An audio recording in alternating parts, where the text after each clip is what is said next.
English through Hindi. जी हाँ, आपने सही सुना, यही नाम है हमारे YouTube चैनल का, जिसके माध्यम से हम लगातार आपको इंग्लिश सिखाने और आपकी द्वारा पहले से सीखी हुई इंग्लिश को सुधारने की कोशिश में लगे हुए हैं। आइए इसका एक और एपिसोड, एक और टॉपिक आपके बीच रख रहे हैं। जो टॉपिक आज आपके बीच में लाए हैं इसका नाम है phrasal verbs. I have already posted 2 videos on the same topic. This is going to be the third part of the topic called phrasal verbs. आइए एग्जाम्पल के थ्रू बात करते हैं। पहला एग्जाम्पल लिखा हुआ कि we have still to do away with many social evils. हमें अभी भी बहुत सारी सामाजिक बुराइयों का खात्मा करना है। डू अवे विद का मतलब होता है समाप्त करना, एलिमिनेट करना। तो इसका मतलब बना कि अभी भी हमें बहुत सारे सामाजिक बुराइयों को अंत करना है। Example number 2 is we will do without your support. Do without का मतलब होता है मैनेज विदाउट, यानी हम आपके सहयोग के बिना भी अपनी व्यवस्था कर लेंगे। तीसरा एग्जाम्पल कह रहा है we should save some money to fall back on after our retirement. Retirement के बाद हमें कुछ न कुछ पैसा बचा के रखना चाहिए जिसका हम इमरजेंसी में इस्तेमाल कर सकें। तो फॉल बैक ऑन का मतलब होता है यूज़ इन इमरजेंसी, किसी भी आपत्ति की स्थिति में प्रयोग करना।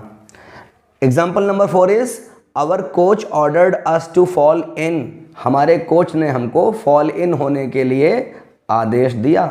फॉल इन का मतलब होता है लाइन अप, यानी हमारे कोच ने हमको पंक्तिबद्ध होने का, लाइन अप होने का ऑर्डर दे दिया। Example number 5 is without burning midnight oil you can not get through. इस सेंटेंस के द्वारा आपको 2 बातें सीखने को मिलेंगी। टू बर्न मिडनाइट ऑयल का मतलब होता है खूब पढ़ाई करना।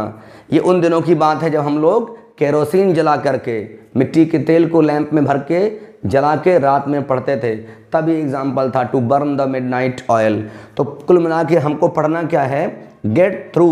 तो गेट थ्रू का मतलब होता है टू गेट सक्सेस, यानी कि जब आप खूब सारी पढ़ाई करेंगे, रात दिन पढ़ेंगे, तो आप कामयाब अवश्य होंगे। Example number 6 is they are suppose to get off at Ratlam. Get off का मतलब डिसेंड, DESCEND, अर्थात उतर लेना, यानी कि उनको रतलाम में उतरना है, ट्रेन से या बस से, ये कुछ नहीं लिखा यहाँ पर। गेट ऑफ मतलब उतर लेना। अगला एग्जाम्पल है due to Covid pandemic he is done for. Do for से बना है डन फॉर, जिसका मतलब होता है रुइन, बर्बाद होना, यानी कोरोना महामारी के चलते वो बर्बाद हो चुका है। Example number 8 is the chief guest gave away the prizes. Give away से बना गेव अवे, तो गिव अवे का मतलब होता है डिस्ट्रीब्यूट, अर्थात मुख्य अतिथि ने प्राइजेज यानी कि जो गिफ्ट थे, तोहफे थे, वो बांटे। अगला एग्जाम्पल होता है on hearing the sad news she was taken aback.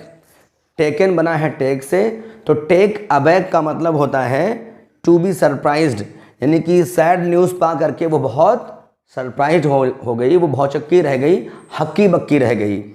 और इस श्रृंखला का आखिरी एग्जाम्पल लेकर के आपके बीच हाजिर हो रहे हैं। The government has taken over 3 sick sugar mills of Sitapur.